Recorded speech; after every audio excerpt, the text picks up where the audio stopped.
दोस्तों आप सभी का स्वागत है आपके अपने एबीसी कोचिंग यूट्यूब चैनल में। इस वीडियो में देखने वाले हैं क्लास 10th सब्जेक्ट हिंदी के ऑल ऑब्जेक्टिव क्वेश्चन जो कि आपकी बोर्ड परीक्षा के लिए काफ़ी इंपॉर्टेंट है। दोस्तों इस वीडियो को शुरू से लेकर अंत तक देखेंगे, जितने भी ऑब्जेक्टिव क्वेश्चन है उसको एक बार रिविजन जरूर कर लीजिएगा। इससे आपका लगभग जो है क्वेश्चन टच होने वाला है, लगभग 60% इससे जो है आपके बोर्ड की परीक्षा में प्रश्न पूछे जा सकते हैं। तो इसको आप लोग जो है शुरू से लेकर अंत तक देखेंगे। चलिए दोस्तों क्वेश्चन की ओर चलते हैं। तो चलिए दोस्तों सबसे पहला क्वेश्चन आप देखें यहाँ पे, तो यहाँ पे सबसे पहला क्वेश्चन दिया है खंड क में कि अपठित गद्यांश व काव्यांश। ठीक है, तो सबसे पहला दिया है निम्नलिखित गद्यांश को पढ़कर उससे पूछे गए प्रश्नों के उत्तर दीजिए, जिसमें कि 1 गुना 5 यानी कि जो है 5 प्रश्न है, जो कि टोटल 5 प्रश्न है, प्रत्येक प्रश्न 1 अंक का होगा। ठीक है, तो सबसे पहला देखिए आप गद्यांश यहाँ पे दिया गया है कि घड़ी की टिक टिक हमसे कुछ कहती है, उसकी नियंत्रण सरकती हुई सुइयां कह रही है समय जा रहा है, कुछ कर लो कुछ कर लो, जो क्षण एक बार चला जाएगा वह कभी लौट कर नहीं आता। दोस्तों मैं आप लोगों को बता दूं कि यहाँ पे जो बातें कही गई है ना, ये आप लोगों को मैं बार बार कहता हूँ कि अभी आप लोगों के पास बहुत अच्छा मौका है, अच्छे से आप तैयारी कर लो, क्योंकि यह समय बिल्कुल फिर बीत जाने के बाद नहीं आने वाला है। ये आपके ऊपर जो है पूरी तरह से यहाँ पे इंडिकेट कर रही है दोस्तों, क्योंकि आपका जो है एग्ज़ाम जब मार्च में होने वाली है, तो क्या आप जब धीरे धीरे समय बीतते जाएगा तो आपके पास समय रहेगा? नहीं रहेगा। तो अभी जो समय है ना, इसको आप लोग अच्छे से उपयोग कीजिए, तैयारी अच्छे से कीजिए। तो चलिए दोस्तों इस गद्यांश को जो है ना आप लोग अच्छे से जो है पढ़ लीजिएगा। मैं इसका डायरेक्ट जो है क्वेश्चन आंसर को चलता हूँ। तो देखिए इसका सबसे पहला क्वेश्चन यहाँ पे दिया गया है कि पहला क्वेश्चन है कि घड़ी की नियंत्रण सरकती हुई सुइयां से क्या कहती है। तो सुइयां क्या कहती है? तो कि कुछ आराम कर लो, कुछ घूम लो, नाच लो या कुछ कर लो। तो वो क्या कहती है? कुछ कर लो, क्योंकि यह जो समय है जो बीतते जा रहा है। तो ऑप्शन नंबर डी जो है इसका सही आंसर होगा। ठीक है, अगला क्वेश्चन 2 नंबर दिया गया है कि गांधी जी ने किस वस्तु का अधिक महत्व बताया। तो इसका आंसर क्या हो जाएगा? ऑप्शन नंबर सी हो जाएगा। समय का परख का जो है ये महत्वपूर्ण बातें जो है बताई गई है। ठीक है, तो ऑप्शन नंबर जो है सी इसका सही आंसर होगा। अगला क्वेश्चन है 3 नंबर की जीवन की कुंजी है। तो जीवन की कुंजी जो है वो क्या है? समय का मूल्य समझ कर काम करना, ये जीवन की कुंजी है। तो ऑप्शन नंबर डी इसका जो है सही आंसर होगा।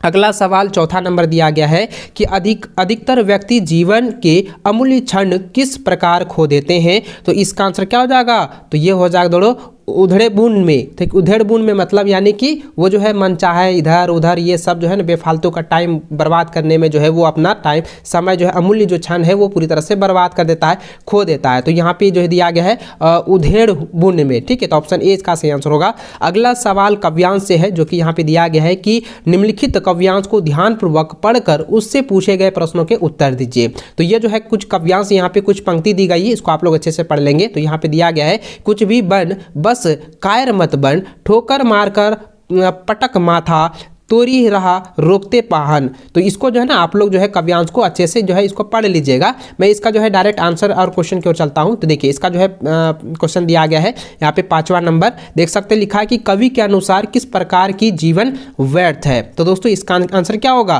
तो यह हो जाएगा कायर बन के जो है चुपचाप रहना जो है ये जीवन का ये व्यर्थ जीवन है। ठीक है, तो ऑप्शन डी इसका सही आंसर होगा। अगला सवाल जो 6 नंबर दिया गया है कि रे मनुष्य बस कतार कुंदरन का आशय होगा।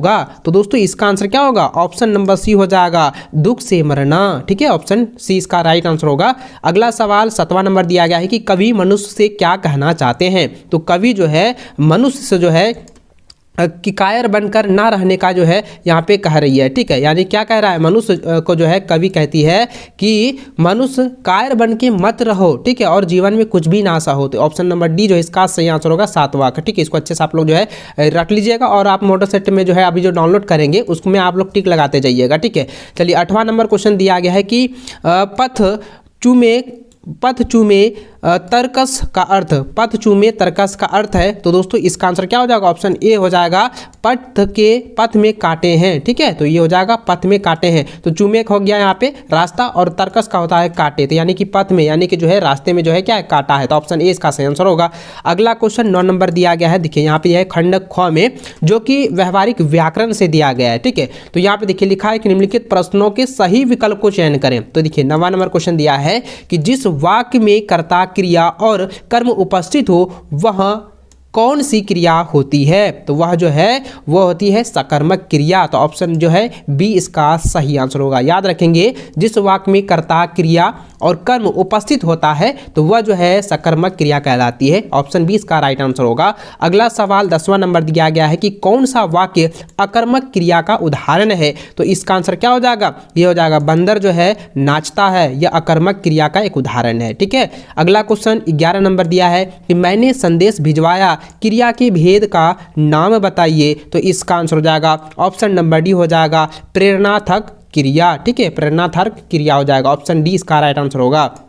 अगला क्वेश्चन 12 नंबर दिया गया है कि दादी बच्चों को कहानी सुनाती है, इसमें से क्रियापद कौन है। तो देखिए दोस्तों यहाँ पे क्रिया क्या हो रहा है कि बच्चों के द्वारा जो है यहाँ पे सुनना, तो सुनना क्या है, क्रियापद है। ठीक है, तो इसलिए दोस्तों इसका आंसर क्या हो जाएगा, 12 का ऑप्शन डी हो जाएगा सुनाती है। ठीक है, चलिए अगला क्वेश्चन देखिए 13 नंबर दिया है कि पिताजी के द्वारा अखबार पढ़ा गया, वाक्य में कौन सा भेद है। तो यहाँ पे पिताजी के द्वारा जो है अखबार को पढ़ा गया है, तो इसमें क्या हो जाएगा, कर्म हो जाएगा। ठीक है, यानी कि कर्मवाचक हो जाएगा। तो ऑप्शन 20 का राइट आंसर होगा। इसको आप लोग अच्छे से जो है इसको प्रिंट करा लीजिए और आप मिलान भी करते जाइएगा, इसको अच्छे से आप लोग रट भी लीजिएगा। ठीक है, और आपको इस तरह से पता चल जाएगा कि आपके एग्जाम में किस तरीके से जो है क्वेश्चन सेट किया जाएगा। तो इसको आप लोग अच्छे से जो है रिवीजन कर लेना। देखिए 14 नंबर क्वेश्चन दिया गया कि कृत्यवाच्य वाक्यों में कर्ता कि कार्य की डैश होती है, कार्य की डैश होती है, तो इसमें क्या हो जाएगा, प्रधानता होती है। तो ऑप्शन ए इसका सही आंसर होगा।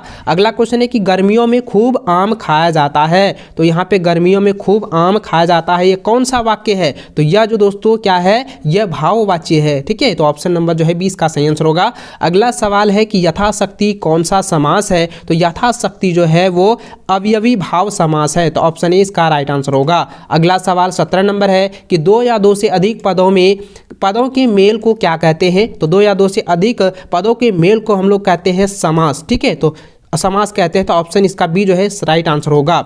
अगला सवाल 18 नंबर देखें तो यहाँ पे दिया गया है, क्वेश्चन है कि जलज को अनेकार्थी नहीं है। तो जलज जो है जलज किसको हम लोग कहते हैं। तो आप लोगों को भली बात ही पता है, आप लोगों को मैंने बताया था कि पर्यायवाची शब्द आप लोग रट लीजिएगा, उसी में आप लोगों को मैंने बताया था कि जलज जो है क्या होता है। आप मुझे नीचे कमेंट करके बताएंगे कि जलज का अर्थ क्या होता है। और यहाँ पे ये क्वेश्चन दिया गया कि जलज का जो है अनेकार्थिक नहीं है। तो अनेकार्थिक कौन नहीं है, तो यह जो बादल है ना, ये क्या है, ये अनेकार्थी नहीं है। ठीक है, तो ऑप्शन डी इसका सही आंसर होगा, सॉरी डी आंसर होगा बादल। ठीक है, अगला क्वेश्चन 19 नंबर दिया गया कि समुच्चय बोधक अवयव के 2 प्रमुख भेद कौन कौन से हैं। तो इसका आंसर क्या हो जाएगा, यह हो जाएगा समानाधिकरण और व्याधिकरण। ठीक है, व्याधिकरण और समानाधिकरण। तो ऑप्शन सी जो है इसका सही आंसर होगा। अगला सवाल 20 नंबर दिया गया है कि विद्यार्थी अध्ययन डैश सफल नहीं हो सकते, रिक्त स्थान में उचित अवयव होगा। तो दोस्तों यहाँ पे आंसर क्या हो जाएगा, विद्यार्थी अध्ययन जो है वो नियमित नहीं करते हैं या के बिना नहीं करते हैं। विद्यार्थी अध्ययन के बिना, यानी कि विद्यार्थी अध्ययन के बिना सफल नहीं हो सकते। तो यहाँ क्या हो जाएगा, के बिना हो जाएगा। ऑप्शन ए इसका राइट आंसर होगा 20 का। अगला क्वेश्चन 21 नंबर है कि मिश्र वाक्य में एक प्रधान उपवाक्य और शेष कौन सा उपवाक्य होता है। तो इसका आंसर क्या हो जाएगा, ऑप्शन बी हो जाएगा आश्रित उपवाक्य जो है होता है। ऑप्शन 20 का राइट आंसर होगा। अगला सवाल यहाँ पे देखिए खंड ग में दिया गया है पठित गद्यांश, जो कि आपके जो है किताब से दिया गया है, जो कि बाल गोविंद भगत वाला जो चैप्टर है ये उससे लिया गया है। तो आप यहाँ पे देखिए लिखा है कि बाल गोविंद भगत मंजोले कद के गोरे चिट्टे आदमी थे, 60 के ऊपर के ही होंगे। तो उसका उम्र भी यहाँ पे बताया गया है। आप इस गद्यांश को ना आप अच्छे से पढ़ेंगे तो देखिए यहाँ पे जो है ना इसी का जो है रिलेटेड यहाँ पे 22वां नंबर क्वेश्चन पूछा गया है कि बाल गोविंद भगत का कद कैसा है था। तो बाल गोविंद भगत का कैसा था यहाँ पे, तो यहाँ पे 7 दिया गया, 60 के ऊपर थे, बाल पक गए थे, लंबी दाढ़ी और देखो यहाँ पे जाट जूत में तो नहीं रहते थे, किंतु हमेशा उनका चेहरा सफ़ेद बालों से जगमग किए रहते थे। तो यहाँ पे देखिए क्या लिखा है कि मंजोले कद के, मंजोले कद। ठीक है, तो मंजोले, तो यहाँ पे ऑप्शन क्या हो जाएगा, 20 का सही आंसर होगा। बाल गोविंद भगत का कद कैसा था, मंजोला था। तो ऑप्शन 20 का राइट आंसर होगा। ठीक है, अगला क्वेश्चन देखिए 23 नंबर यहाँ पे दिया गया है कि बाल गोविंद भगत गले में कैसी माला जो है बांधते थे। तो इसका आंसर क्या हो जाएगा, ये हो जाएगा तुलसी की माला जो है बांधते थे। ऑप्शन डी इसका राइट आंसर होगा। अगला सवाल देखिए इसी का जो है यहाँ पे गद्यांश का छोटा से दिया गया है कि अमीरुद्दीन का जन्म डुमराव बिहार के एक संगीत प्रेमी परिवार में हुआ। 5-6 वर्ष डुमराव में बिताकर वह नाना के घर नानीहाल काशी में आ गया, डुमराव का इतिहास में कोई स्थान बनता हो, ऐसा कहीं नहीं लगा कभी, फिर भी यह जरूर है कि शहनाई और डुमराव एक दूसरे के लिए उपयोगी है। और दोस्तों मैं बता दूं कि इससे रिलेटेड ना आपकी बोर्ड की परीक्षा में सब्जेक्टिव भी क्वेश्चन पूछे जाएंगे, इसको आप लोग अच्छे से जो है तैयार कर लेना और इस चैप्टर को आप लोग अच्छे से पढ़ लीजिएगा, ठीक है। देखिए यहाँ पे 24 नंबर क्वेश्चन दिया गया है कि अमीरुद्दीन का जन्म कहाँ हुआ, तो अमीरुद्दीन का जन्म कहाँ हुआ था, डुमराव में, तो ऑप्शन नंबर क्या हो जाएगा 20 का सही आंसर होगा। अगला सवाल देखिए 25 नंबर दिया गया है कि कौन कौन एक दूसरे के लिए उपयोगी है, तो डुमराव और यहाँ पे ध्यान दीजिएगा, तो यहाँ पे साफ साफ क्या दिया है कि शहनाई और डुमराव, तो यहाँ पे क्या हो जाएगा ऑप्शन नंबर सी हो जाएगा, शहनाई और डुमराव जो है वो उपयोगी है, तो ऑप्शन सी इसका सही आंसर होगा 25 का। अगला क्वेश्चन देखिए यहाँ पे जो है काव्यांश दिया गया है, यानी कि कुछ पंक्ति जो है कविता से ली गई है, जिसमें दिया गया है कि पठित काव्यांश प्रस्तुत काव्यांश को पढ़कर सही उत्तर का चयन करें। और यहाँ पे देखिए ये दंतुरित मुस्कान वाला जो चैप्टर है ना उससे लिया गया है, तो यहाँ पे दिया है तुम्हारी यह दंतुरित मुस्कान, धन्य तुम माँ भी तुम्हारी धन्य, चिर प्रवासी मैं इतर मैं अन्य, अतिथि से प्रिय तुम्हारा क्या रहा संपर्क, उंगलियां माँ की कराती रही है मधुर पक्र। तो इसको ना आप लोग अच्छे से पढ़ लेना, और यह वाला चैप्टर ना काफ़ी VBI है, और मैंने पहले ही बताया था कि यह जो है ना आपको जो है सब्जेक्टिव में भी पूछे जाएंगे, तो इससे रिलेटेड सब्जेक्टिव वाला भी क्वेश्चन दिया जाएगा। तो इसको देखिए यहाँ पे 26 नंबर क्वेश्चन दिया गया कि प्रस्तुत काव्यांश के कवि कौन है। तो दोस्तों मैंने आपको पहले बताया था कि आपको जो है कविता रचनाकार उन सभी का नाम याद रखना है। तो देखिए दंतुरित मुस्कान जो कविता है ना, तो उसका जो लेखक है यानी कि कवि जो है वो नागार्जुन है, ठीक है। तो देखिए यहाँ पे क्या हो जाएगा ऑप्शन नंबर सी हो जाएगा नागार्जुन, ठीक है, याद रखेंगे। अगला क्वेश्चन 27 नंबर दिया है कि दंतुरित का क्या अर्थ है, तो दंतुरित का अर्थ मतलब क्या होता है, तो दंतुरित का अर्थ होता है कि नए नए दांत का होना। तो यहाँ पे क्या है, तो ऑप्शन नंबर डी जो है इसका सही आंसर होगा नए नए दांत, ठीक है। तो ऑप्शन डी इसका राइट आंसर होगा, इसको अच्छे से आप लोग जो है याद रखेंगे। अगला क्वेश्चन यहाँ पे दिया 28 नंबर दिया गया है, यहाँ पे एक थोड़ा सा जो है ना दोहा का जो है एक पंक्ति यहाँ पे दी गई है, बालकू बोली बाहो नोही तोही। तो इसको जो है ना दोहा का जो इसको जो है उपरांत में पढ़कर आपको यहाँ पे बताना है। तो 28 नंबर देखिए लिखा है कि उपर्युक्त काव्य की पंक्ति की रचयिता कवि का नाम है। तो देखिए दोस्तों फिर मैंने बताया कि आपको कवि का नाम ये सभी याद रखना है, तो फिर वही पूछा गया है। तो यहाँ पे जो है ये जो पंक्ति दी गई है ना, तो इस पंक्ति का जो रचयिता है वो कौन है और किस चैप्टर से लिया गया है, तो मैंने आपको बताया है, तो सभी को आप लोग देख लीजिएगा। और मैं इसका कवि का जो है बता देता हूँ कि इसकी रचयिता कौन है। तो दोस्तों इसका आंसर क्या हो जाएगा 28 का हो जाएगा तुलसीदास, ठीक है, ये तुलसीदास ऑप्शन ए इसका सही आंसर होगा।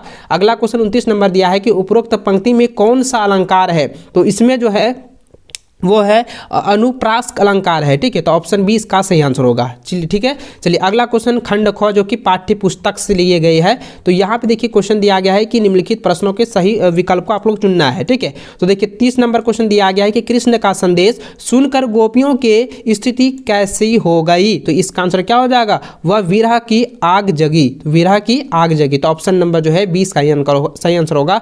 अगला क्वेश्चन 31 नंबर है कि उत्साह कविता किन अर्थों और इशारा करती है, यानी कि किन अर्थे और इशारा जो है वो कर रही है उत्साह कविता में, तो इसका आंसर क्या हो जाएगा ऑप्शन बी हो जाएगा ललित कल्पना क्रांति चेतना के साथ नवनिर्माण नव संचार की ओर जो है वो संकेत कर रही है, तो ऑप्शन नंबर बी जो है इसका सही आंसर होगा। इसको अच्छे से आप लोग जो है रट लेंगे, ठीक है। चलिए अगला क्वेश्चन देखिए 32 नंबर दिया गया है कि मुख्य गायब की आवाज़ कैसी है, यहाँ पे गायब लिखा गया है लेकिन यहाँ पे गायक होना चाहिए, तो आपको यहाँ पे लिखना है कि मुख्य गायक की जो आवाज़ है वो कैसी होती है, तो मुख्य गायक की आवाज़ जो है वो चट्टाने जैसी भरी होती है और सुंदर होती है, ठीक है, तो ऑप्शन नंबर बी जो है इसका सही आंसर होगा चट्टान जैसे भारी होती है मुख्य गायक की, ठीक है, याद रखेंगे। अगला क्वेश्चन 33 नंबर दिया है कि धंधुला, ठीक है, यहाँ पे धुंधला है, धुंधला प्रकाश का प्रतीक होता है, तो धुंधला प्रकाश का जो है प्रतीक है वो क्या है, तो ये हो जाएगा अस्पष्ट सुख का जो है ये प्रतीक है, तो ऑप्शन सी जो है इसका सही आंसर होगा। अगला क्वेश्चन 34 नंबर है कि मृग तृष्णा का क्या अर्थ है, देखिए मैंने आपको पहले बताया था ना कि मृग तृष्णा वाला से जो है वो पूछेगा ही, तो देखिए यहाँ पे कन्फर्म जो है पूछा गया है, 100% पूछा गया है। तो मृग तृष्णा का अर्थ होता है बच्चों, मृग तृष्णा का अर्थ मतलब होता है छलवा, ठीक है, छलावा, तो आप क्या होगा, तो यहाँ पे ऑप्शन नंबर सी हो जाएगा छलावा, ठीक है, इसको अच्छे से आप लोग रख लीजिएगा। अगला क्वेश्चन देखिए 35 नंबर दिया गया कि पाठ माता का आंचल में मर्दुए शब्द किसने किसके लिए प्रयोग किया, तो इसका आंसर हो जाएगा लेखक की माता ने लेखक के पिता के लिए जो है प्रयोग किया है, तो ऑप्शन नंबर 20 का सही आंसर होगा। अगला सवाल 36 नंबर है कि मूर्तिकार के अंत में मूर्ति के नाक के लिए क्या सुझाव दिया था, तो दोस्तों उन्होंने क्या सुझाव दिया था, उन्होंने सुझाव दिया था कि जिंदा नाक लगा दी जाए, तो ऑप्शन सी जो है इसका सही आंसर होगा। ठीक है, आप लोगों को मैंने बताया हुआ था। ठीक है, तो ये कहानी का जो है ना आप इसको अच्छे से पढ़ लीजिएगा कि जो इंग्लैंड की जो एक मूर्ति थी उसको जो है जिंदा नाक जो लगाया गया, तो वो वाला कहानी आप लोग पढ़ लेंगे। ठीक है, चलिए अगला क्वेश्चन देखिए, यहाँ पे 37 नंबर दिया गया है कि सना सना हाथ जोड़ी प्रार्थना लेखिका ने किस देश की युवती से सीखी थी, तो इसका आंसर क्या हो जाएगा, तो इसका आंसर हो जाएगा नेपाल की लड़कियों से। ठीक है, तो ऑप्शन नंबर सी इसका सही आंसर होगा। अगला क्वेश्चन 38 है कि कैप्टन कौन था, तो कैप्टन जो था वो चश्मा बेचने वाला था। ठीक है, तो ये हो जाएगा ऑप्शन नंबर सी हो जाएगा, चश्मा वाला। चलिए अगला क्वेश्चन देखिए, यहाँ पे 39 नंबर दिया गया है।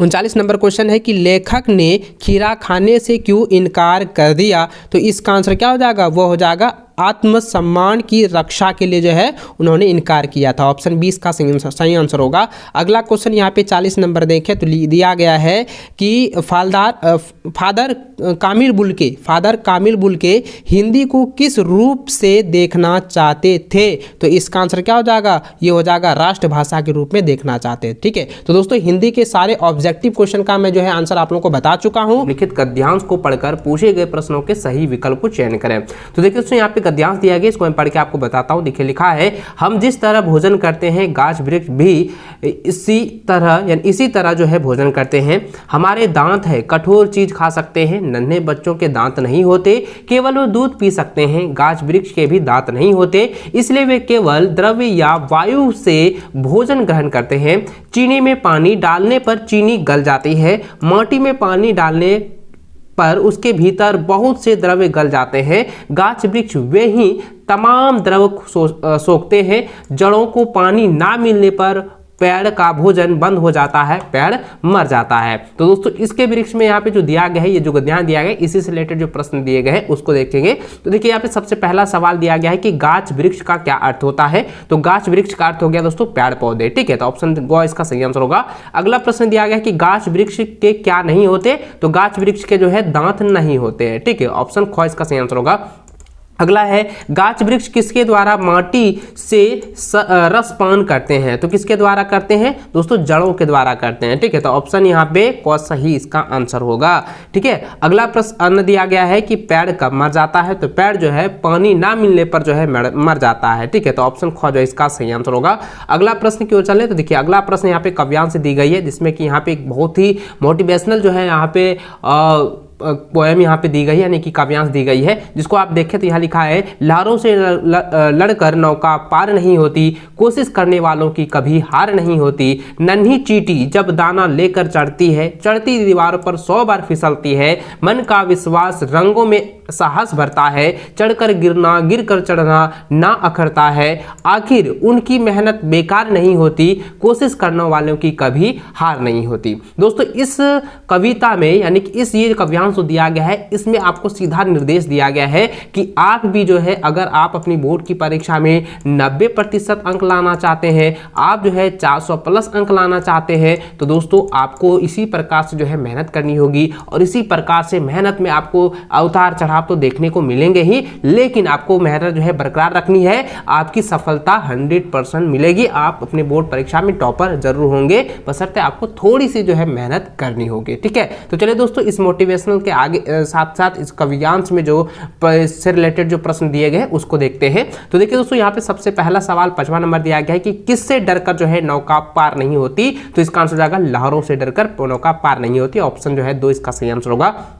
अगला प्रश्न है, नन्ही चींटी दाना लेकर कहां चढ़ती है, तो नन्ही चींटी जो है दीवारों पर चढ़ती है। ठीक है, ऑप्शन जो है क इसका जो है सही आंसर होगा। चलिए अगला आगे बढ़ते हैं। तो देखिए यहाँ पे दिया गया कि मन का विश्वास रंगों में क्या भरता है, तो मन का जो विश्वास जो है, मन का विश्वास जो है वो साहस को भरता है। ठीक है, तो मन का रंग जो है साहस को भरता है, तो ऑप्शन जो है 3 इसका सही आंसर होगा। अगला प्रश्न 8वां नंबर दिया है कि कोशिश करने वालों की क्या नहीं होती, तो हार नहीं होती। तो ऑप्शन 2 इसका सही आंसर होगा। अगला प्रश्न देखिए दोस्तों, यहाँ पे जो है इसका जो है व्याकरण से दी गई है, जिसको आप लोगों को यहाँ पे अच्छे से समझना है। देखिए लिखा है कि निम्न वाक्य में क्रिया के साथ कर्म उपस्थित होता है, वहां कौन सी क्रिया होती है। तो वहां जो दोस्तों मैंने आपको पहले बताया था, अगर जिस वाक्य में क्रिया के साथ अगर कर्म उपस्थित हो, क्रिया के साथ अगर कर्म उपस्थित हो तो वह सकर्मक क्रिया कहलाएगी। ठीक है, तो वह कौन सा होगा, सकर्मक क्रिया। तो ऑप्शन जो है ख इसका सही आंसर होगा, सकर्मक क्रिया। अगला प्रश्न है कि कौन सा वाक्य सकर्मक क्रिया का उदाहरण है। तो सकर्मक क्रिया का उदाहरण क्या है, यानी कि सकर्मक मतलब साधारण, जैसे सीता आम खाती है। ठीक है, तो यहाँ पे क्या हो जाएगा, ये सकर्मक क्रिया है। तो ऑप्शन जो है क इसका सही आंसर होगा। अगला प्रश्न है कि शिक्षक, ठीक है, शिक्षक विद्यार्थियों को पढ़ाते हैं, इस वाक्य की क्रिया का भेद बताइए। तो देखिए शिक्षक जो है विद्यार्थी को पढ़ाते हैं, तो यह एक सकर्मक क्रिया है। ठीक है, तो यहाँ पे जरा ध्यान दीजिएगा, ऑप्शन को इसका सही सटीक आंसर होगा। आगे दिया है कि मोहन आम खरीदता है, इस वाक्य में क्रियापद क्या है। तो कि क्रियापद क्या है, कौन सा काम हो रहा है, खरीदने का ना काम हो रहा है। तो इसलिए दोस्तों इसका आंसर क्या हो जाएगा, ये हो जाएगा ऑप्शन ग हो जाएगा, खरीदता है। अगला क्वेश्चन यहाँ पे दिया गया है कि मुझसे चला नहीं जाता, वाक्य में कौन सा भेद है। देखिए मुझसे चला नहीं जाता, तो यहाँ पे क्या है कि हम अपने भावों को प्रतीत कर रहे हैं, व्यक्त कर रहे हैं, तो ये कौन सा हो जाएगा, भाव्यवाच्य हो जाएगा। ठीक है, याद रखेंगे, इस प्रकार से आपकी बोर्ड की परीक्षा में भी प्रश्न पूछे जाएंगे। ठीक है, तो ऑप्शन ग जो है इसका सही आंसर होगा, भाव्यवाच्य। आगे देखिए दिया गया है 14 नंबर की कर्तव्यवाच्य। ठीक है, कर्तव्यवाच्य वाक्य में क्रिया का लिंग और वचन डैश के अनुसार होता है। तो डैश के अनुसार होता है, मतलब यहाँ पे कहने का मतलब यह है, कर्तव्यवाच्य का जो वाक्य और में क्रिया का जो लिंग होता है और वचन जो होता है वो कर्ता के अनुसार होता है, यानी कर्ता जिस प्रकार से संबोधित करेगा वही लिंग और वचन को भी अनुबोध करेगा। इसलिए ऑप्शन क इसका सही आंसर होगा। अगला सवाल है कि अब यहां से चला जाए किस वाक्य का उदाहरण है। तो यहां से चला जाए ये जो है भाव्यवाच्य का उदाहरण है, यानी कि हम अपने भावों को व्यक्त कर रहे हैं कि नहीं अब यहाँ पे नहीं ठहरना चाहिए, अब हमें घर की ओर चलना चाहिए, यहाँ से निकलना चाहिए, चलना चाहिए। तो ये जो है हम अपनी भावों को जो है व्यक्त कर रहे हैं, तो इसलिए इसका आंसर जाएगा भाववाच्य। ठीक है, ऑप्शन ग इसका सही आंसर होगा। अगला सवाल है कि भरपेट कौन सा समास है। तो भरपेट जो है ये कौन सा है, अवयवी समास है, ऑप्शन क। ठीक है, अगला सवाल है कि तत्पुरुष समास में पद प्रधान होता है, तो कौन सा प्रधान होता है, अंतिम पद जो है प्रधान होता है, ऑप्शन ख इसका सटीक आंसर होगा। अगला सवाल है कि निम्नलिखित में मित्र का अनेकार्थी कौन नहीं है। तो मित्र का अनेकार्थी कौन नहीं है बच्चों, जरा ध्यान दीजिएगा, दोस्त, सूर्य और यहाँ पे ए भी दिया है और घर। तो यहाँ पे क्या हो जाएगा, इसमें कहता है अनेकार्थी शब्द यहाँ पे कौन नहीं है, तो घर जो है अनेकार्थी शब्द नहीं है, ऑप्शन घ इसका सटीक आंसर होगा। अगला सवाल 19 नंबर देखें, तो यहाँ दिया गया है कि इनमें से अवयव का भेद नहीं है। तो इनमें से अवयव का भेद कौन सा नहीं है, क्रिया जो है अवयव का भेद नहीं है, ऑप्शन को इसका सही आंसर होगा। अगला सवाल है कि जिस वाक्य में प्रधान उपवाक्य एक या एक से अधिक आश्रित उपवाक्य होते हैं उसे कथन कहते हैं। तो उसे जो है मिश्र कथन कहते हैं, ऑप्शन ख इसका सटीक आंसर होगा। अगला सवाल देखें, यहाँ 21 नंबर दिया गया है कि गर्मी, बहुत गर्मी है, रिक्त स्थान में उचित अवयव भरिए। यानी कि यहाँ पे क्या लिखेंगे, उफ बहुत गर्मी है, इस तरह से हम कहते हैं कि उफ बहुत गर्मी है। तो यहाँ पे क्या हो जाएगा, ऑप्शन ख इसका सटीक आंसर होगा। अगला सवाल देखिए दोस्तों, यहाँ पे जो है खंड ग में दिया गया पठित गद्यांश से। ठीक है, तो आप देखें तो यहाँ पे दिया गया है, ये जो आपका नेताजी चश्मा वाला है उसी चैप्टर से ली गई है। देखिए लिखा है कि पान वाले के खुद के मुंह में पान ठूसा हुआ था, वह एक काला मोटा और खुश मिजाज आदमी था। हलदार साहब का प्रश्न सुनकर, यानी प्रश्न सुनकर वह आंखों ही आंखें में हंसा, यानी कि मन ही मन जो है मुस्काने लगा। तो वो जो है, अब यहाँ पे जो इस गद्यांश से रिलेटेड जो प्रश्न पूछे गए हैं उसको देखते हैं। देखिए यहाँ पे दिया गया है 22 नंबर की प्रस्तुत अंश में किस पाठ से लिया गया है। तो यहाँ पे किस पाठ से जो है ये प्रस्तुत पंक्ति जो है ली गई है। तो ये जो कविता, सॉरी ये जो पंक्ति जो ली गई है, ये पंक्ति किस कहानी से ली गई है बच्चों, ये तो आप लोगों को ऑलरेडी पता होगा क्योंकि आपने पढ़ा था कि नेताजी के चश्मा। ठीक है, पढ़ा तक ना, तो आप लोग पढ़े होंगे। तो इसका आंसर क्या हो जाएगा, ये हो जाएगा ऑप्शन नंबर को हो जाएगा, नेताजी का चश्मा से ये पाठ से ली गई है। ठीक है, चलिए अगला सवाल दिया गया है 23 नंबर की पान वाले ने मुंह में क्या ठूस रखा था? तो पान वाले ने जो है मुंह में जो है पान ठूस के रखा था। ठीक है, तो ऑप्शन गो इसका सटीक आंसर होगा। अगला सवाल देखिए दिया गया है कि शहनाई के इसी मंगल ध्वनि के नायक बिस्मिल्लाह खां साहब 80 बरस के सुर मांग रहे हैं, सच्चे सुर की नेमत 80 बरस के पांचों वक्त वाली नमाज इसी सूर को पाने की प्रार्थना में खर्च हो जाता है। इसका सवाल दिया गया है कि शहनाई की ध्वनि को क्या कहा जाता है? तो शहनाई की ध्वनि को जो है मंगल ध्वनि कहा जाता है। ऑप्शन ख इसका सटीक आंसर होगा। अगला सवाल है कि लेखक ने शहनाई के मंगल ध्वनि का नायक किसे कहा है? तो बिस्मिल्लाह खां साहब को कहा है। तो ऑप्शन क इसका सटीक आंसर होगा। अगला सवाल देखिए दिया है दोस्तों पठित गद्यांश से काव्यांश दी गई है। इसमें लिखा है कि पुरइनी पात रत जल भीतर तारस देह नादागी जयो जल माह ते की गागरी बुंद नात को लागे। तो यहाँ पे दिया गया कि पुरइन पात का क्या अर्थ है? तो पुरइन पात का अर्थ है दोस्तों कमल का पत्ता। ठीक है, ऑप्शन यहाँ पे गो इसका सटीक आंसर होगा। अगला सवाल है कि इस पद के रचयिता कौन है? तो इस पद के रचयिता है सूरदास। ठीक है, याद रखेंगे ऑप्शन घ इसका सटीक आंसर होगा। चलिए अगला सवाल 28 नंबर दिया गया है। इसमें लिखा है कि मुख्य गायक के चट्टान जैसे भारी स्वर के साथ देती है वह आवाज सुंदर कमजोर कांपती हुई थी, वह मुख्य गायक का छोटा भाई है या उसका शिष्य? इसमें यहाँ पे इसी से रिलेटेड सवाल दिया गया है कि मुख्य गायक की आवाज कैसी है? तो मुख्य गायक की जो आवाज है वो चट्टाने जैसे भरी है। तो दोस्तों इसका आंसर क्या हो जाएगा? ऑप्शन ख हो जाएगा, चट्टान जैसे भारी। अगला सवाल है कि किसकी आवाज को कमजोर एवं कांपती हुई बताया गया है? तो इसका आंसर क्या हो जाएगा? मुख्य गायक की नहीं, संगतकार की, यानी कि जो उनके जो संगतकार है उसकी जो है उसके साथ में जो गा रहे हैं उनकी जो आवाजें हैं वो कमजोर और कांपती हुई दिखाई दे रही है, नजर प्रतीत हो रही है। ठीक है, चलिए आगे बढ़ते हैं खंड गौ की ओर। तो यहाँ पे देखिए दोस्तों यह जो है आपके पाठ्य पुस्तक से ली गई है, जिसमें कि 30 नंबर सवाल दिया गया है कि गोपियों ने बड़ी भागी, ठीक है, बड़ी भागी किसे कहा है? तो बड़ी भागी जो है उद्धव को कहा है। ठीक है, तो ऑप्शन को इसका सटीक आंसर होगा। अगला सवाल है कि परशुराम ने मंदबुद्धि बालक किसे कहा है? तो लक्ष्मण को कहा है। ऑप्शन ख इसका सटीक आंसर होगा। अगला सवाल है कि मृतक में जान डालने की सशक्ति किसमें है? तो सशक्ति किसमें है? बच्चों की मुस्कान में है। तो ऑप्शन घ जो इसका सही आंसर होगा। अगला सवाल है कि फसल किसका गुणधर्म है? तो फसल जो है किसका गुणधर्म है? ये काफी वीवीआई सवाल है, ये हाथों का गुणधर्म है। तो ऑप्शन जो है घ इसका सटीक आंसर होगा। अगला सवाल है कि कविता में छाया का अर्थ क्या है? तो छाया का अर्थ है दोस्तों दुख। ठीक है, तो ऑप्शन घ इसका सटीक आंसर होगा। अगला सवाल है कि भोलानाथ अपने हम जोलियों के दल में मिलकर क्या करने लग जाते हैं? यानी दोस्तों भोला जो है अपने संग साथियों के साथ मिलकर जो है वो क्या करने लग जाते हैं? खेल और तमाशे करने लग जाते हैं। तो ऑप्शन गो इसका सटीक आंसर होगा। चलिए अगला सवाल देखिए 36 नंबर दिया गया है। जॉर्ज पंचम की लॉग कहाँ स्थित है? तो यह जो है दिल्ली में स्थित है। ठीक है, याद रखेंगे ऑप्शन ख इसका सटीक आंसर होगा दिल्ली। अगला सवाल देखिए दिया है गंतों का क्या अर्थ है? तो गंतों का अर्थ होता है पहाड़। ठीक है, ऑप्शन घ इसका सटीक आंसर होगा। अगला सवाल है कि फादर कामिल बुल्के हिंदी को किस रूप में देखना चाहते थे? तो यह जो है अंतर्राष्ट्रीय भाषा के रूप में देखना चाहते थे।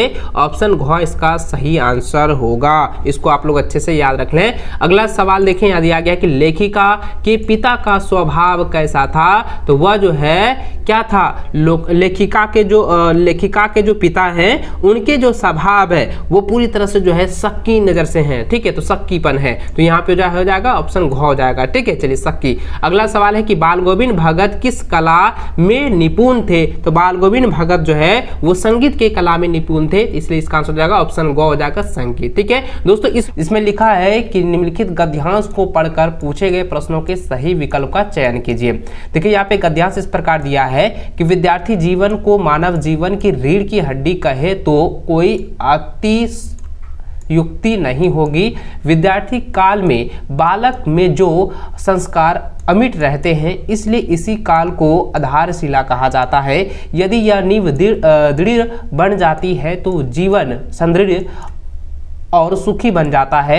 यदि इस काल में बालक कष्ट सहन कर लेता है तो उसका स्वास्थ्य सुंदर बनता है। यदि मन लगाकर अध्ययन कर लेता है तो उसे ज्ञान मिलता है, उसका मानसिक विकास होता है। विद्यार्थी काल में जो बालक श्रम, अनुशासन, समय एवं नियमन के सोचे में डल जाते हैं वह आदर्श विद्यार्थी बनकर सभ्य नागरिक बन जाते हैं। तो दोस्तों इस गद्यांश में इस प्रकार से विद्यार्थी जीवन के बारे में बताया है। चलिए इससे रिलेटेड जो प्रश्न पूछे गए हैं उसको देखते हैं। तो देखिए दोस्तों इसका पहला प्रश्न दिया गया है कि किस समय को मानव जीवन की रीढ़ की हड्डी कहा जाता है। तो दोस्तों ये जो है विद्यार्थी जीवन को, ठीक है। तो ऑप्शन नंबर बी वो जो है इसका सही आंसर होगा विद्यार्थी जीवन।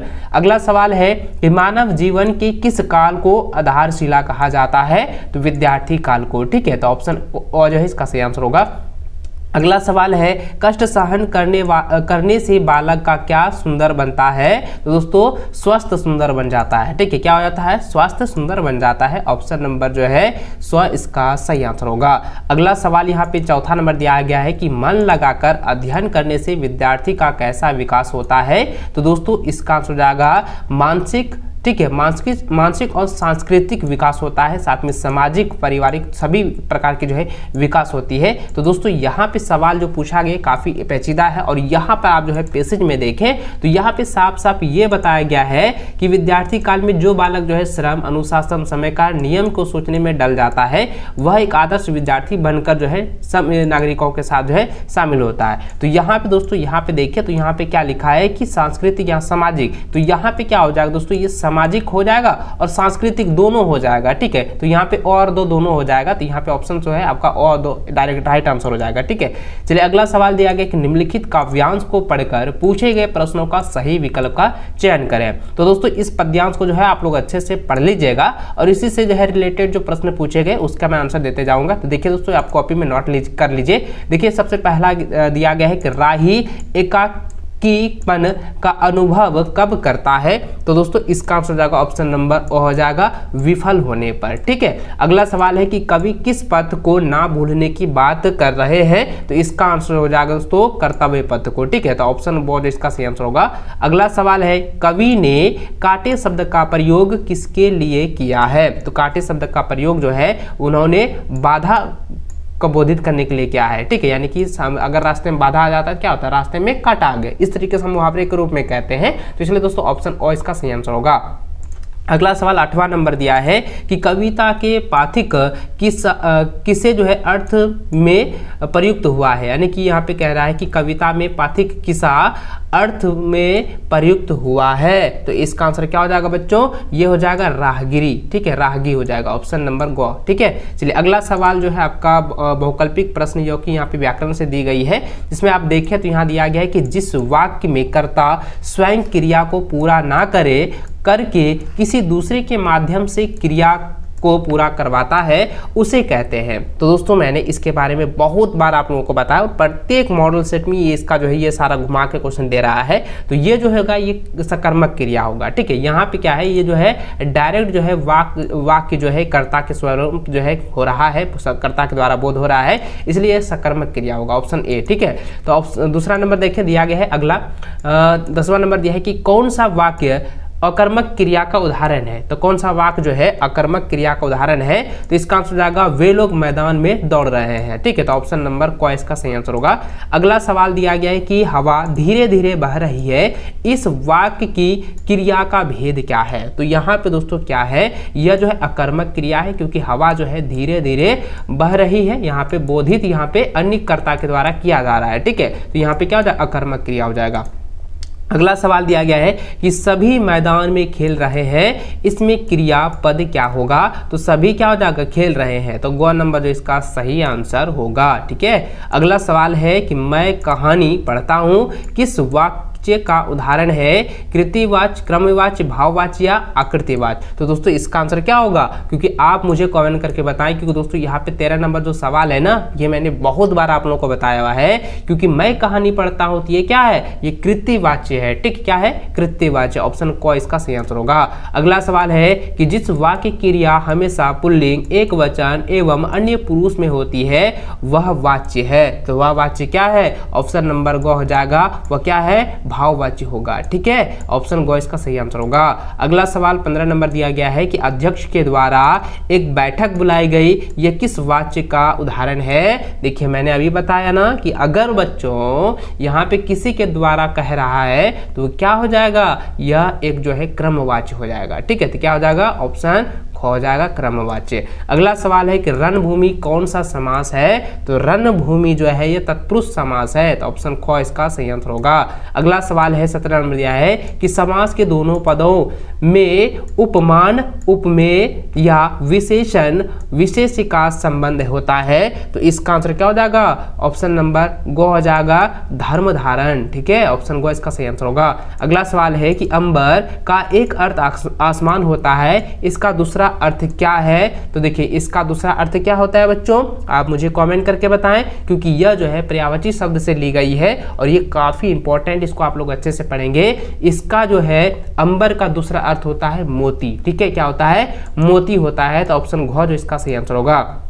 अगला सवाल है कि मैं भी किताब पढ़ूंगा, रेखांकित शब्द पद किस अवयव का उदाहरण है, तो यहाँ पे ये जो पद दिया गया है ये किस रेखांकित पद का जो है अवयव है, तो यहाँ पे ये सवाल पूछा गया है, तो इसका आंसर क्या हो जाएगा, ये हो जाएगा निपात। ठीक है, तो ऑप्शन घ हो जाएगा। ठीक है, चलिए अगला सवाल 20 नंबर दिया गया है कि तुम दिखाई नहीं देते, उपयुक्त अवयव से रिक्त स्थान को पूर्ति करें, तो यहाँ पे लिखना है कि आजकल जो है तुम दिखाई नहीं देते, तो ऑप्शन क इसका सही आंसर होगा। अगला सवाल है कि जहां चाह होती है वही राह होती है, आश्रित उपवाक्य के भेद का नाम लिखिए, तो इसका आंसर क्या हो जाएगा बच्चों, ये हो जाएगा क्रिया विश्लेषण। ठीक है, क्रिया विशेषण उपवाक्य हो जाएगा, तो ऑप्शन ग हो जाएगा। ठीक है, चलिए अगला सवाल जो है खंड ग से दी गई है, जो कि पठित गद्यांश से है, जिसमें आप देख सकते हैं यहाँ पे गद्यांश का कुछ पंक्ति दी गई है कि नवाब साहब ने तीक्ष्ण आंखों से नमक मिर्च के संयोग से चमकती खीरे की फाकों की ओर देखा, खिड़की से बाहर देखकर दीर्घ निश्वास लिया, खीरे की एक फाक को उठाकर होठों तक ले गए, फाक को सूंघा, स्वाद के आनंद में पलके मुद गई। तो यहाँ पे जो है कह रहा है, ये जो है खीरे के एक जो है छिलके को मतलब टुकड़ों को लिया, वो सूंघा और वो जो है आंखें बंद कर जो उसका स्वाद को महसूस किया। तो यहाँ पे दोस्तों इसका जो है सवाल दिया गया है कि प्रस्तुत गद्यांश किस पाठ से लिया गया है, तो दोस्तों ये हो जाएगा लखनवी अंदाज से ली गई है। ठीक है, तो ऑप्शन ग इसका सही आंसर होगा। अगला सवाल है नवाब साहब ने खीरे का स्वाद कैसा प्राप्त किया, तो यह जो हो जाएगा सूंघ कर प्राप्त किया। ठीक है, ऑप्शन ख जो है इसका सही आंसर होगा। अगला सवाल इसी में दिया गया है कि फादर को जहरबाद से नहीं भरना चाहिए था, जिसकी रंगों में दूसरों के लिए मिठास भरे अमृत के अतिरिक्त और कुछ नहीं था, उसके लिए जहर का विधान क्यों। तो इस प्रकार से यहाँ पे कुछ गद्यांश की पंक्ति दी गई है, इसको आप समझे दोस्तों। यहाँ पे इसी का सवाल दिया गया है कि फादर कामिल बुल्के की मृत्यु कैसे हुई, तो जहारबाद से हुई है। ठीक है, तो क्या हो जाएगा, ऑप्शन घ हो जाएगा। ठीक है, अगला क्वेश्चन है कि जहारबाद किस रोग को कहते हैं, तो जहारबाद जो है गैंग्रीन को कहते हैं। ठीक है, याद रखेंगे गैंग्रीन, ऑप्शन ख इसका सही आंसर होगा। अगला सवाल जो इसी का यहाँ पे पठित पद्यांश से दिया गया है, काव्यांश से, तो यहाँ पे लिखा है बाधे पापू अप कृत हारे मर्तुहु पा परिय तुम्हारे। ठीक है, तो आगे लिखा है कोटि कुलसी सम बचनु तुम्हारा, व्यर्थ धरनु धानु बान हुआरा। तो इस यहाँ पे जो है एक दो पंक्ति जो कविता की दी गई है, इसको आप लोग पढ़ लीजिएगा। और इसी से रिलेटेड यहाँ पे सवाल दिए गए हैं, जो कि आपका पहला जो है परशुराम पाठ्य से जो ली गई है। तो यहाँ पे पहले सवाल दी गई है कि लक्ष्मण परशुराम से शीघ्र क्यों नहीं करना चाहते थे, यानी संघर्ष जो है क्यों नहीं करना चाहते थे। तो दोस्तों इसका आंसर क्या हो जाएगा, क्योंकि यह जो है क्या, ये जो परशुराम है, ठीक है, यहाँ पे ये पूछा रहा है कि लक्ष्मण जो है परशुराम से संघर्ष क्यों नहीं करना चाहता है, क्योंकि दोस्तों परशुराम जो है ब्राह्मण थे। ठीक है, याद रखेंगे परशुराम क्या थे, ब्राह्मण थे, ऑप्शन घ हो जाएगा। अगला सवाल है कि किसके वचन कोटि पुलिस के समान है, तो इसका आंसर क्या हो जाएगा, श्री राम के। ठीक है, तो ऑप्शन घ इसका सही आंसर होगा। अगला सवाल देखिए दिया गया है तुम्हारी यह दंतुरित मुस्कान मृतक में भी डाल देती है जान, धूली धुरस तुम्हारे ये गात छोड़ कर तालाब मेरी झोपड़ी में खिल रहे जलजात, परस पाकर तुम्हारा ही प्राण पिघल कर जल बन गया होगा कठिन पाषाण, छू गया तुमसे कि धरने लगे सोफालिंका के फूल, बांस था की बबूल। तो इस प्रकार से कुछ यहाँ पे पंक्ति दी गई है, ठीक है। तो दंतुरित मुस्कान से ली गई है। चलिए आगे यहाँ पे देखते हैं, इसी का सवाल दिया 28 नंबर दिया गया, दंतुरित का शाब्दिक अर्थ क्या होता है। दंतुरित का शाब्दिक अर्थ होता है बच्चों के नन्हे नन्हे यानी कि नए नए दांत, बच्चों के जो नए नए दांत उगते हैं ना, तो उसी को जो है दंतुरित यहाँ पे कहा गया है, ठीक है। चलिए आगे यहाँ पे सवाल देखें, दिया गया है कि मृतक में जान डालने की शक्ति किस में है, तो बच्चों के मुस्कान में है, ठीक है। तो बच्चों के मुस्कान में है, तो ऑप्शन घ इसका सही आंसर होगा। अगला सवाल देखिए दोस्तों, यहाँ पे जो है पाठ्य पुस्तक से दी गई है, जिसमें दिया गया है कि तुलसीदास ने भृगु कुल के हवज किसे कहा है। तो किसे कहा है बच्चों, इसे जो है परशुराम को कहा है या किसे कहा गया है। तो दोस्तों यहाँ पे क्या हो जाएगा, इसका आंसर जो है ना ऑप्शन नंबर ये घ हो जाएगा, ये ग हो जाएगा, परशुराम को कहा है, ठीक है। तो ऑप्शन जो है ग इसका सटीक आंसर होगा। अगला सवाल है कि उत्साह कविता में किसे संबोधित किया गया है। उत्साह कविता में जो है बादलों को जो है संबोधित किया गया है। तो ऑप्शन नंबर ख इसका सही आंसर होगा। चलिए अगला सवाल 32 नंबर दिया गया है कि अट नहीं रही है कविता में किस ऋतु का वर्णन किया गया है। तो वसंत ऋतु का वर्णन किया गया है, ऑप्शन क इसका सही आंसर होगा। अगला सवाल है कि कवि किसे धनी कह रहा है। तो यह जो है माँ को धनी कह रहा है, ठीक है। तो ऑप्शन ख इसका सही आंसर होगा। अगला सवाल है हर सुख में क्या छिपा रहता है। तो दुख छिपा रहता है, ठीक है। क्या छिपा रहता है, दुख छिपा रहता है, ऑप्शन क। अगला सवाल है कि जॉर्ज पंचम की लौट से क्या गायब हो गई थी। तो जॉर्ज पंचम की लौट में जो है नाक गायब हो गई थी, ठीक है। तो उस मूर्ति का नाक ही, जॉर्ज पंचम की मूर्ति का जो है नाक ही गायब हो गया था। तो ऑप्शन क इसका सही आंसर होगा। अगला सवाल दिया गया है कि गंगेटोक नगर की राजधानी कहाँ है। तो यहाँ पे दोस्तों इसका आंसर क्या हो जाएगा, सिक्किम हो जाएगा, ठीक है। यानी गंगेटोक नगर की राजधानी जो है सिक्किम है, ठीक है। इसको याद रखेंगे।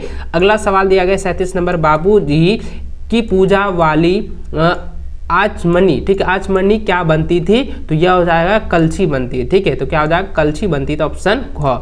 अगला सवाल है कि फादर कामिल बुल्के की मृत्यु कैसी हुई थी। तो जहरबाद से हुई थी। अभी मैंने जस्ट आप लोगों को गद्यांश में आप लोगों को बताया था, ठीक है। इसका आंसर क्या हो जाएगा, ऑप्शन घ हो जाएगा, जहरबाद से। अगला सवाल है कि बाल गोविंद भगत क्या थे। तो बाल गोविंद भगत जो है गृहस्थ थे, लेकिन दोस्तों आप लोगों ने पढ़ा होगा कि बाल गोविंद भगत गृहस्थ होते हुए भी साधु, सन्यासी और महात्मा थे, ठीक है। तो लेकिन क्या हो जाएगा, उसका सटीक आंसर हो जाएगा वे जो है गृहस्थ थे, ठीक है। चलिए अगला सवाल 40 नंबर दिया गया कि बिस्मिल्लाह खां के पिताजी कहाँ के शहनाई बजाते थे, यानी कहाँ शहनाई बजाते थे। तो ये हो जाएगा मंदिर में जो है शहनाई बजाते थे, ठीक है। तो ऑप्शन मंदिर में हो जाएगा और गुरुद्वारा में हो जाएगा, ठीक है। ये दो जगह हो जाएगा और यहाँ पे मस्जिद में भी कभी कभी बजाते थे, ठीक है। तो ये तीनों जगह हो जाएगा, ठीक है। तो इसलिए दोस्तों इस तीनों का भी आप आंसर याद रखेंगे और इसका सटीक जो आंसर होगा वो मंदिर में हो जाएगा, ऑप्शन क, ठीक है। इसको अच्छे से आप लोग कॉपी में नोट कर लीजिए। इन सभी क्वेश्चन को आप एग्जाम से पहले अच्छे से रट लीजिएगा, क्योंकि इसी में से कई सारे क्वेश्चन आपकी बोर्ड की परीक्षा में कंफर्म आने वाला है, ठीक है। तो चलिए दोस्तों मिलता है नेक्स्ट में। इस वीडियो को अभी तक लाइक नहीं किया तो वीडियो को लाइक अपने सभी दोस्तों के साथ शेयर करें। चैनल पर पहली बार आए, चैनल को सब्सक्राइब करके बेल आइकन को प्रेस जरूर कर लें।